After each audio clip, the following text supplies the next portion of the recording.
आज हम बनाने जा रहे हैं होली स्पेशल सिंधी घियर। ये बहुत ही स्वादिष्ट लगते हैं और होली के टाइम पे ये तो ज़रूर मिलते हैं और ये खाना बहुत टेस्टी लगता है। तो आइए इसे घर पे बनाते हैं हम। यहाँ मैंने 1 कटोरी मैदा लिया है। हम इसका बैटर रेडी करेंगे। इसके लिए इसमें ऐड करेंगे 1.5 चम्मच दही। इसे मिक्स कर लेंगे।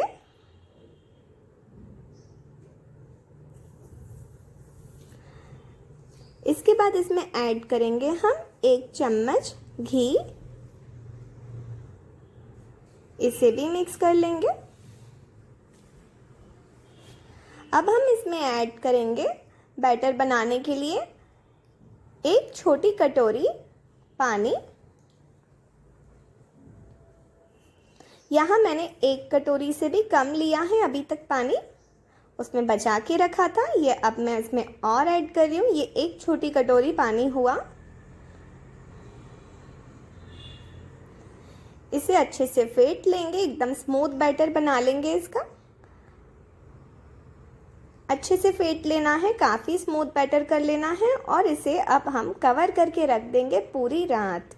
ये बैटर हम मॉर्निंग में यूज़ करेंगे। तब तक यहाँ मैं आपको चाशनी बनाना दिखाती हूँ। यहाँ मैंने एक बर्तन में 1 कटोरी शक्कर ले ली है और 1 कटोरी से थोड़ा सा कम पानी। सेम कटोरी से मैं आपको नाप के दिखा रही हूँ, 1 कटोरी से थोड़ा सा कम है। और ये 2 इलायची जो मैंने थोड़ी सी कूट के ले ली है, क्रश कर ली है। अब हम इसकी चाशनी बनाएंगे। ये चाशनी हमें कोई एक तार वाली चाशनी नहीं बनानी है, बस चिपचिपी सी शहद जैसी चाशनी बनानी है। ये फूड कलर ले रही हूँ मैं इसमें 1-2 चुटकी के अराउंड ऑरेंज फूड कलर। बिल्कुल जलेबी जैसा कलर आएगा इसका। ये उबाल आ गया है। अब आप इसे चेक कर सकते हैं, थोड़ी सी गाढ़ी हो जाती है ये देखिए, बस थोड़ी सी चिपचिपी लगनी चाहिए। ये शहद के जैसी एक तार की चाशनी नहीं बनानी है। अब ये इस बैटर को भी 1 रात हो गई, मैंने इसे 1 रात के लिए रख लिया था। मॉर्निंग में हम इसे यूज़ कर रहे हैं। ये देखिए इसमें थोड़े से बुलबुले जैसे आ गए थे।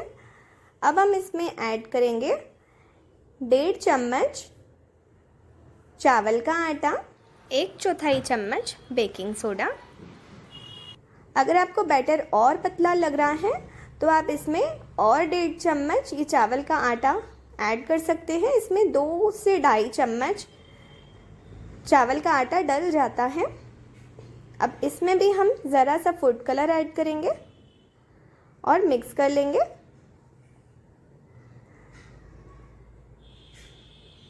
ये इस तरह से बस फेंट लेना है अच्छे से। ये बैटर स्मूथ वाला बन जाएगा। ये इतना थिक होना चाहिए। अब एक ग्लास में मैं कोन ले रही हूँ, या फिर आप कोई भी पॉलीथिन ले सकते हैं जिससे आप जलेबी बना सके। जैसे मेहंदी का कोन रहता है वैसे कुछ लेना है और इस तरह से ग्लास में रख के और ये बैटर उसमें फिल कर लेना है। और नीचे से मेहंदी के कोन जैसे इसे थोड़ा सा कट कर लेना है। पहले इसे हम रबर बैंड से सिक्योर कर लेंगे कि ऊपर से ये लीक ना हो। तब तक हमारी चाशनी जो है थोड़ी सी ठंडी हो जाएगी। अब मैं इसमें यहाँ घी गरम करके और इसमें ये घेवर बना रही हूँ, घियर, सिंधी घियर जो हम कहते हैं। ये देखिए इस तरह से ये हमें बैटर डालते जाना है। ये मैंने रिंग रखी है इसमें। आप कोई भी स्टैंड या रिंग यूज़ कर सकते हैं ताकि इसका अच्छा सा शेप आ जाए राउंड। ये इस तरह से बस ये बैटर डालते जाना है। बिल्कुल मेहंदी के कोन जैसे मैंने इसे पतला काटा है नीचे से। ये बिल्कुल घी में तल रहे हैं हम, इसे घी में फ्राई करेंगे तो इसमें टेस्ट और अच्छा आता है। मिठाइयाँ कभी भी घी में ही अच्छी लगती है। और ये घी जो है वो बहुत ज़्यादा गरम नहीं है, मीडियम गरम ही करना है। मीडियम गरम घी में ही इसे फ्राई करना है, अदरवाइज़ इसमें अच्छा सा टेस्ट नहीं आता है और क्रिस्प नहीं आता है, हमें ये क्रिस्पी चाहिए, इसलिए हम मीडियम गरम घी में ही बनाएंगे। और ये चाशनी हमारी जो है वो बिल्कुल ठंडी या बहुत गरम नहीं है, मीडियम गरम है, बिल्कुल कुनकुनी है। इसमें हम डायरेक्टली ये डिप करेंगे, डिप करके और दोनों साइड से, और फिर इसे निकाल लेंगे। इसमें रखना नहीं है हमें ज़्यादा देर के लिए, बस दोनों साइड से डिप कर लेना है और इसे साइड में निकाल के रख देना है। ये इस तरह से हमारे ये घियर बन के रेडी है। इसे हम ऊपर से फूलों से डेकोरेट कर लेंगे, फूलों की पत्तियों से। ये बहुत ही टेस्टी बनते हैं, आप भी ज़रूर ट्राई कीजिए। बहुत क्रिस्पी बने हैं, देखिए आपको देखने में ही पता पड़ेगा, ये बिल्कुल क्रिस्पी बने हैं। आप भी एक बार ये इसी मेथड से ट्राई कीजिएगा, ये बहुत इजी है बनाना, बहुत टेस्टी लगेंगे आप।